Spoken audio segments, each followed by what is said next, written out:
नमस्ते बच्चों, आज की कक्षा में आपका स्वागत है। आशा करता हूं कि आप स्वस्थ और सुरक्षित होंगे। आज हम एक नया पाठ पढ़ेंगे, पाठ 16। ठीक है, तो आप अपने भाषा मादुरी ओपन कर लीजिए। बच्चों, यह पाठ जो है पाठ 16 मस्त कलंदर केवल पढ़ने के लिए है। It is only for reading. ठीक है, तो भाषा मादुरी पेज नंबर 40 ओपन कीजिए।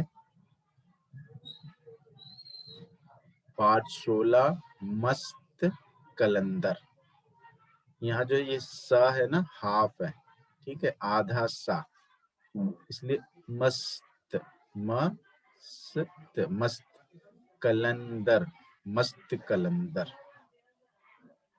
नए शब्द, इस पाठ में कुछ नए शब्द आए हैं। ठीक है, तो अगर इनको हम अभ्यास करेंगे तो हम पाठ आसानी से पढ़ सकते हैं।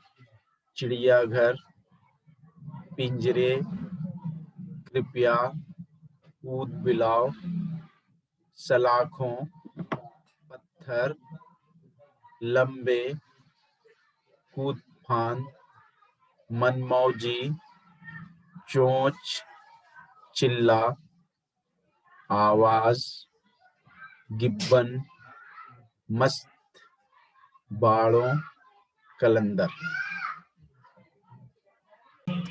अब पाठ शुरू करते हैं।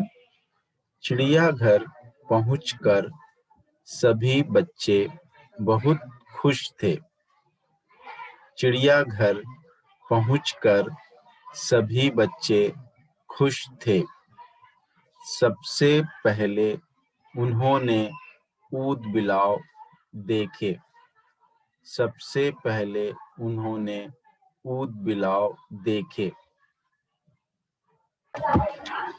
वे मछलियां खा रहे थे। वे मछलियां खा रहे थे। अपने पिछले पैरों पर खड़े होकर एक ऊद बिलाव इधर-उधर देखने लगा। अपने पिछले पैरों पर खड़े होकर एक ऊद बिलाव इधर-उधर देखने लगा। बच्चों ने तालियां बजाईं। बच्चों ने तालियां बजाईं। आवाज सुनते ही सारे ऊद बिलाव पानी में चले गए।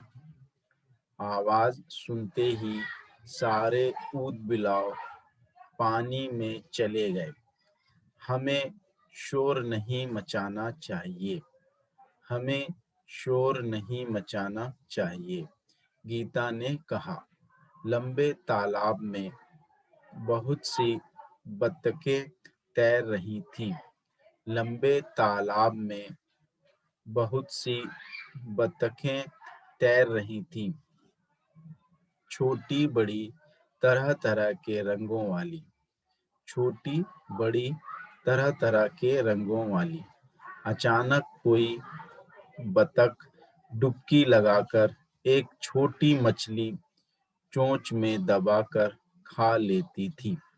अचानक कोई बतख डुबकी लगाकर एक छोटी मछली चोंच में दबाकर खा लेती थी।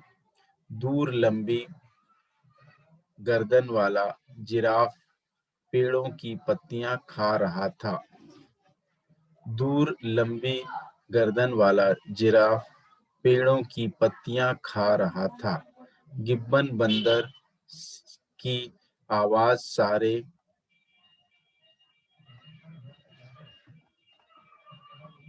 गिब्बन बंदर की आवाज सारे चिड़ियाघर में गूंज जाती थी। चिड़ियाघर में गूंज जाती थी। बच्चे दौड़कर वहीं जमा हो गए। बच्चे दौड़कर वहीं जमा हो गए। यह बिना पूंछ वाला बंदर बड़ा ही मस्त था। यह बिना पूंछ वाला बंदर बड़ा ही मस्त था। अपने पिंजरे की सलाखों पर कूद फान करता हुआ, अपने पिंजरे की सलाखों पर कूद फान करता हुआ बहुत जोर जोर से ऊ ऊ चिल्ला रहा था, बहुत जोर जोर से ऊ ऊ चिल्ला रहा था। बच्चे उसे मस्त कलंदर गिब्बन बंदर कहकर पुकार रहे थे। बच्चे उसे मस्त कलंदर गिब्बन बंदर कहकर पुकार रहे थे। कभी कभी वह रुककर बच्चों को मुंह चिढ़ाता था। कभी कभी वह रुककर बच्चों को मुंह चिढ़ाता था। कभी अपना सिर इधर उधर हिलाकर बड़े ही मजेदार ढंग से उछलता था। कभी कभी अपना सिर इधर उधर हिलाकर बड़े ही मजेदार ढंग से उछलता था। कभी अपना लंबा सा हाथ पिंजरे से बाहर निकाल देता था। कभी अपना लंबा सा हाथ पिंजरे से बाहर निकाल देता था, जैसे कुछ मांग रहा हो, जैसे कुछ मांग रहा हो। बच्चों ने शेर को पेड़ के नीचे सोते हुए देखा। बच्चों ने शेर को पेड़ के नीचे सोते हुए देखा। राजीव ने एक पत्थर उठाकर शेर पर फेंका। राजीव ने एक पत्थर उठाकर शेर पर फेंका। शेर कूदकर झपटा। शेर कूदकर झपटा। राजीव तो बस बच ही गया। राजीव तो बस बच ही गया। अनिल ने राजीव को दिखाया। सामने लिखा हुआ था, कृपया जानवरों को तंग ना करें। अनिल ने राजीव को दिखाया। सामने लिखा हुआ था, कृपया जानवरों को तंग ना करें। ठीक है, तो हमने एक चिड़ियाघर वाला पाठ पढ़ा। आप लोग भी यह पाठ अच्छे से पढ़िए। ठीक है, जैसे मैंने पढ़ के सुनाया आपको, आप भी यह पाठ पढ़िए। तो आज की कक्षा में ध्यान पूर्वक पाठ सुनने के लिए आप लोगों का बहुत बहुत धन्यवाद। घर पे रहिए, स्वस्थ रहिए। धन्यवाद।